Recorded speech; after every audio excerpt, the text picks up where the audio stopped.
elaborate introduction, and thank you, Sahil, for making it impossible to come up on stage after that. But I am back to more serious talk, I think. I was originally meant to go up before. I would have rather preferred that, I think. A few numbers. 50 million people are the number of people who resigned between 2021 and 2023 in the US alone. 78% of Indian employees said that they experienced burnout, leading to some form of physical or emotional sickness, illness, just exhaustion. 64% of Indian employees said that they take a pay cut if it came with a reduced workload.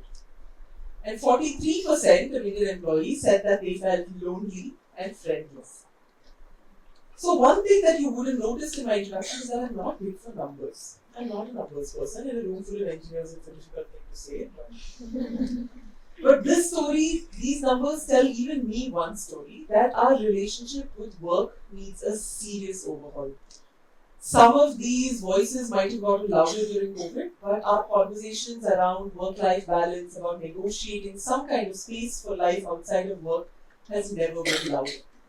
Burnout has gotten more and more used in everyday conversation, and more people are turning to the vocabulary of mental health when asked, how are you doing? But who are these people? Most of the people who have these conversations are young people, are you guys. Over the last 9 months at work, my team and I have had the opportunity to work on a research project that got us to speak to about 100 young people spread across 11 cities across the country. And we asked all kinds of questions. We asked about friends and family and food. We asked about education, employment, exercise. We asked about ambition, aspiration, attitudes towards everything under the sun. But we largely spoke about work. And one of the things that came out from that conversation is that young people are scared. Young people are scared about what lies ahead in the future, and the response to that is to hustle, is to do 6 things at the same time in an effort to bring about some semblance of security, make sure there's a plan A, B, C, D, K if you can help it, make sure that you have some way to hedge your bets. In the face of so many global crises, we hustle in an effort to bring about some semblance of safety. And then we do it until we can't do it anymore. And it leaves us lost, burnt out, exhausted, scared. I was that person in 2018.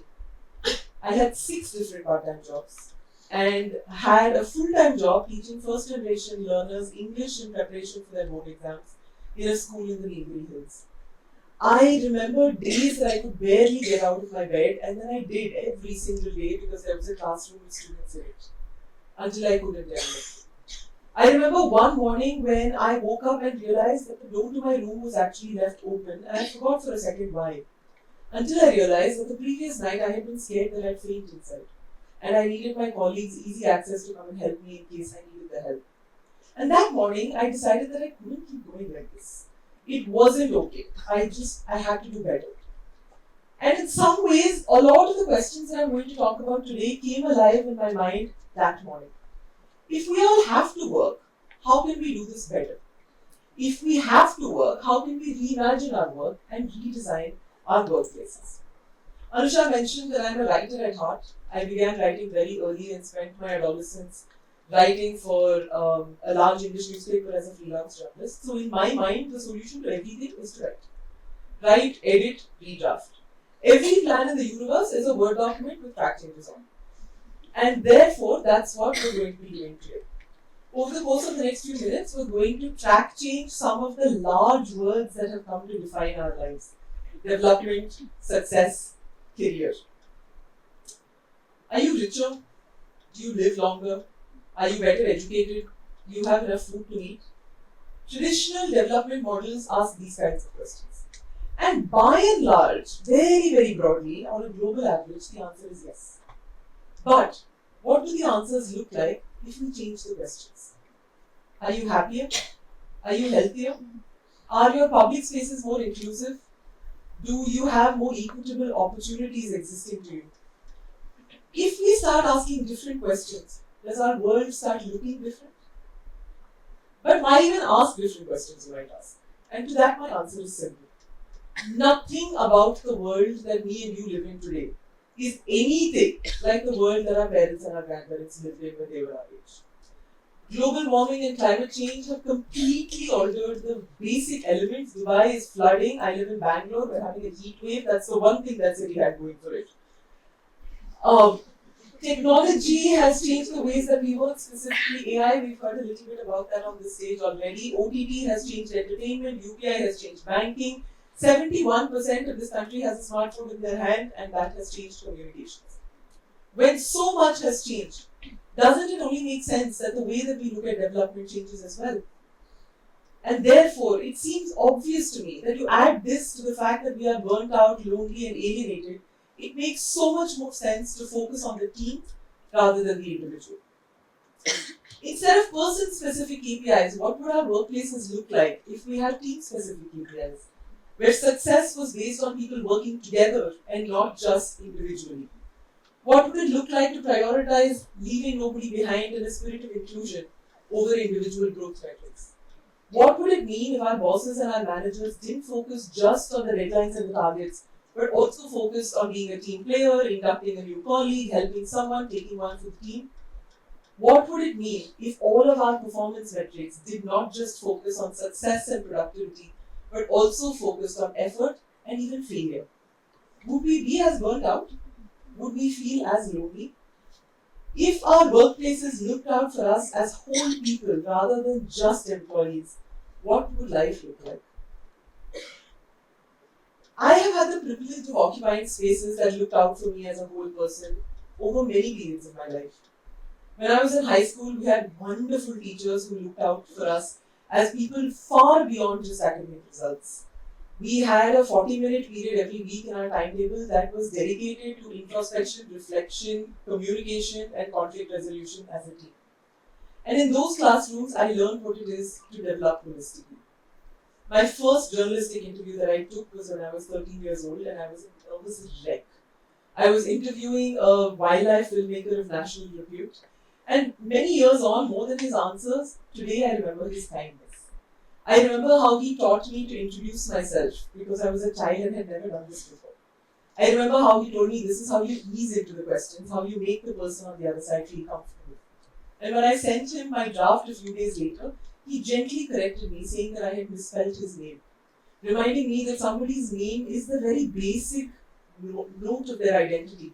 And taking that extra second to spell it right is the least that we can do to show respect. In that interview and the many hundreds that followed after that, I learned what it is to listen to the person in front of you and give them that space. And then for my first job, like I said, I ran away into the hills to teach English under the very watchful and nurturing eye of a principal who was my grandmother's age and had all of her warmth. In those classrooms, I learned what it meant to respect people who come from very different backgrounds than I do, to respect difference. Inclusion, respect, and value for community. These became values that became very key to the kind of adults that I would grow into become. So imagine my shock when, as a 25-year-old looking to build my business, I realized that this wasn't the norm. That businesses were not being built on inclusion and respect and a value for community. That these weren't core business values at all. That consistently many companies put profits ahead of people. Very early on, I realized that I couldn't do it this way. I'd have to rewrite some rules somehow without necessarily knowing what I was getting into. So over the last 6 years, that's what we've done at my organization. We don't take any unpaid interns, just on principle. In a sector that is so heavily dependent on volunteer labor, I work in the social impact space.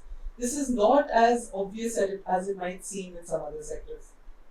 We take non-working hours just as seriously as we take our working hours, because we realize that the largest problems in the universe will wait for Monday morning. We deserve our Sunday off. And this is a marathon and not a sprint, and the rest is just as important as the run. We try and build relationships that go past transactions, ask questions about whoever was recovering at home over the weekend, the pet that insists on being part of the team Zoom call, the random local festival that made sure that you have background noise when you're on a client meeting. These things happen, we deserve to talk about it. And so we learned to prioritize care, community, and collaboration. And in a lot of ways, I've come to realize that reimagining the workplace actually boils down to reimagining priorities. Instead of profits driving people, what would it look like if people drove profits? All of us work better when we like our work. We work even better when we like who we work with and where we work. The number of hours that we spend working in our lives, it only makes sense that we want to feel more comfortable in a conference room, on a chat window, across a Zoom call, whatever that might look like. Instead of rest being looked at as waste and leisure being the absence of productivity, can we look at it as time taken to refill the cup?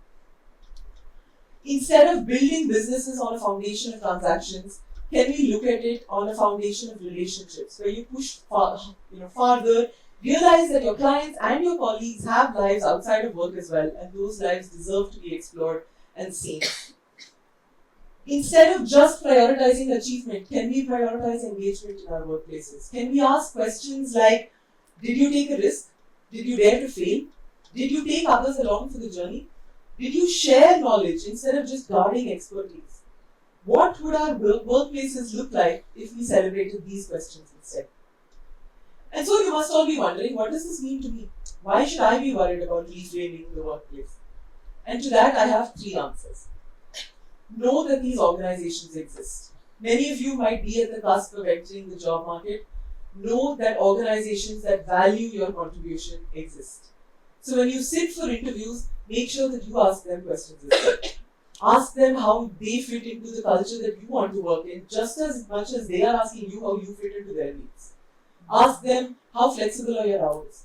Ask them, do I get the chance to grow in autonomy and responsibility? Ask them, what are the feedback sharing mechanisms in your organization? And make sure that they fulfill your needs just as much as you fulfill theirs. Because you do bring value to the table, and you deserve organizations that recognize that, and they exist. Second, ask yourself how you can contribute. Some of you in this room might have entrepreneurial aspirations. Some of you might have already started. When your chance comes, ask yourself how you can reframe the conversation around the workplaces that we work in. And in case you're not entrepreneurial, it's likely that there will be a point in your career where you hold managerial positions. Ask yourselves the same questions and see what you can do to shift the conversation just a little bit. And third, rewrite the rules. Rewriting the rules doesn't need to be big and flashy and life-changing. You don't need to start up or quit your job or climb Everest base camp. That's fine. You can do small things, but do them differently. In my organization, we make sure to send out rejection emails just like we send out acceptance emails in every hiring call. Because we realize that hunting for a job is anxiety-inducing. And we'd like to do as much as we can to make that better, so at least you know one way or the other. All of our job descriptions will also involve salary expectations published publicly, so that you are in a position to judge whether this organization is a good fit for what you need in your life at that point. So what are the small actions that you can take towards building more equitable workspaces, inclusive spaces, inclusive communities? Being cognizant of the stereotypes that we perpetuate, the language that we use, the products that we buy. All of these are small first steps to rewriting the rules. And now for a bonus fourth answer that perhaps lies at the center of it all. Know the person and not just the role. So often in our workplaces today, we are pigeonholed into conversations when none of us can actually be put into just one identity in our lives. Very often our colleagues don't know what our guilty binge-watching show of choice is. Very often we don't know the last excellent meal that they ate or what book really bored them out of their minds. Those are what color us. Roles are just outlines. People are a lot more colorful than that. And every conversation that we have that fills in some of those colors is one step towards a more equitable and inclusive community and therefore workspace. And so, just to end by leading by example, here is the outline that the world knows. Yashasvini Rajeshwar is a social entrepreneur who found her calling in writing. She leads a team of development professionals to do communication support for the Indian non-profit sector, and outside of work, she is a self-confessed writer of non-fiction and occasionally hosts events. But what does this look like if we color between the lines a little bit? Yashasvini Rajeshwar is a social entrepreneur who's obsessed with the idea of business rooted in collective communities, care, and collaboration.